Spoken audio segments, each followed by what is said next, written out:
Hey everyone, I've got here a 2022 Jeep Wrangler Rubicon. This is the 4XE, which is the plug-in hybrid electric Jeep. I'm here at Rover Flats and taking it through the paces a little bit, and just wanted to give you a quick peek around the vehicle, kind of show you some things that are standouts for me and why I was so interested in checking out this vehicle. As you know, kind of production off-road, the Jeep Wrangler, especially the Rubicon, is pretty much the tops when it comes to off-road performance capabilities.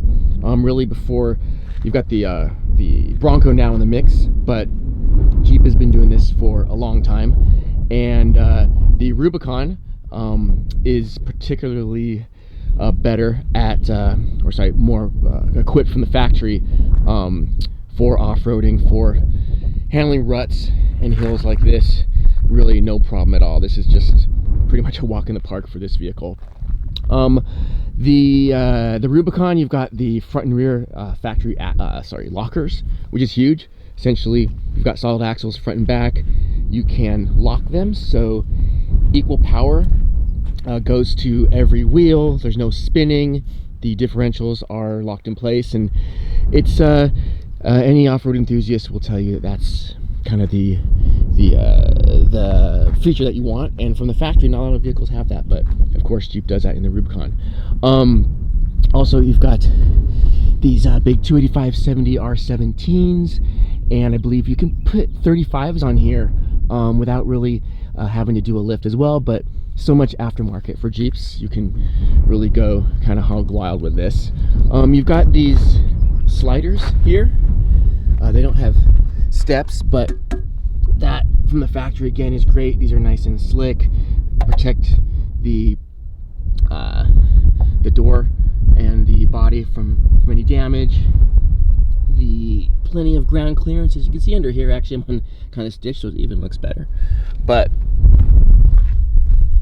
the Jeep really just dials in, especially from the factory, all their suspension. This one has this auto power retractable roof, which is awesome. It's quite a bit more in regards to the added price, but with the touch of a button, which is up there in the top center console, you can remove this top. Just slides back, kind of like an awesome convertible, and then you just slide it forward, and there's no frame, nothing to fold back. You can slide it back while you're driving. As you can see, it's kind of like an accordion, and it just kind of folds up, and you can really have top down sort of experience in a Jeep, which is really what you want. Start with the front here. Nothing's really changed from year to year, more recently with this newest upgrade. But as you can see, I've got my this camera and my phone plugged in there. There is the sway bar disconnect, which again, you can get in there, which again is a great off-road feature. Not a lot of vehicles have that, really. I don't really know any other ones that do, maybe the Bronco. And the front rear lockers as well. You have different auto modes here for four-wheel drive. Four-wheel drive auto, you can run that on slippery surface, dry surface. It just helps with better traction. For high part-time is more of your traditional four-wheel drive transfer case. You leave it in that only on slippery, and then of course for low. What I was really interested in doing was running this in only electric mode. So these buttons here, default is hybrid, which just gains your maximum amount of miles per gallon, uses the obviously the gas and the electric motor to kind of max that out. You can put it in e-save, which is only gas, which actually I drove it here using only gas to save the battery, and then electric only, which, as you can imagine, only runs off the battery.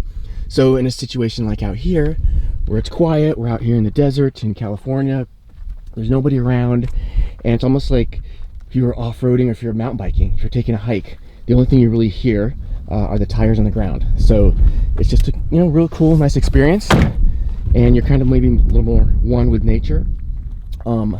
Four-door option. You've got pretty spacious back seats. You can see got a child seat here. He doesn't even kick my seat at all. Plenty of room here. I've got the dog. My other kid sits over there too. Got the Molly panels back here, plus this. There's also a couple USB ports, and you have an AC port there. Control the windows. They've got their own air back here.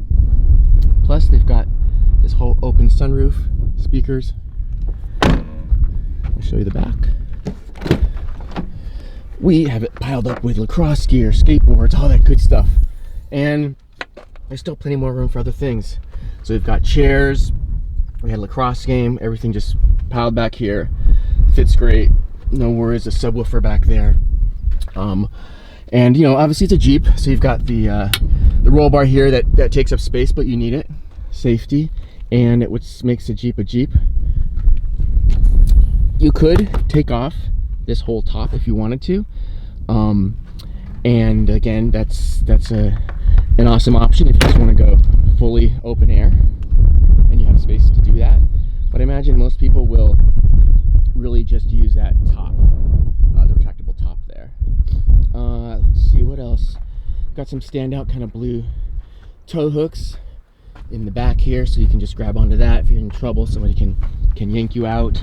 I really just like the blue accents among this. I'm not sure what color. It's kind of like a cement gray color here. You see the blue tow hooks up there as well.